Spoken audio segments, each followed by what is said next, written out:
Hello everyone, magluluto na naman tayo ngayon ng isang ulam na simple pero masarap. So ayan, meron tayo ditong sardinas. At syempre meron din tayo ditong itlog. So ayan. Yung itlog, depende kung ilang itlog ang gusto nyo ilagay. At syempre ito yung ating mga sangkap. Ayan, meron tayong siling haba, sibuyas, bawang, kamatis, paminta, pampalasa. At syempre meron tayong siling labuyo. Pero yung siling labuyo, depende na lang sa inyo kung gusto nyo ng maanghang. Pero kung hindi, okay lang na walang siling labuyo. So ito na nga, ginisa ko na, sinabay-sabay ko na yung mga sangkap, sibuyas, bawang, kamatis, at syempre yung ating siling labuyo. So yan. At syempre, una natin gigisa yung ating sardinas. So yan. Mabilis lang lutuin ang ulam na ito.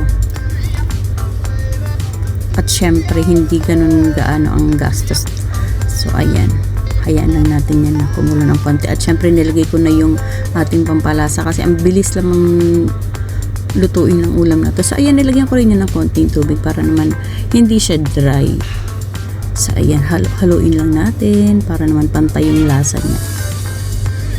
Ang bilis lang naman maluto ng sardinas, kaya konting gisa-gisa lang yan, mabilis lang maluto.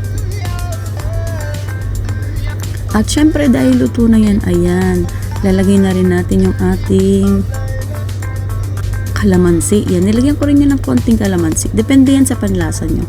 Kung gusto nyo lagyan, kung hindi naman, okay lang naman, depende sa panlasa. At syempre, lalagyan na rin natin yung ating siling green. So yan, pampabango din yan. Kaya ayan, nilalagyan ko talaga yung ganyan. At syempre, ito na yung pinakalas natin lalagay. So ayan, nilagay ko na nga yung 3 itlog. Yung itlog naman na ilalagay, depende sa inyo kung ilang itlog ang gusto nyong ilagay. So ayan, sa akin, 3 lang. So ayan, at syempre, tatakpan natin yan ng mga ilang minuto hanggang maluto yung itlog. At eto na nga, ayan na. O, diba?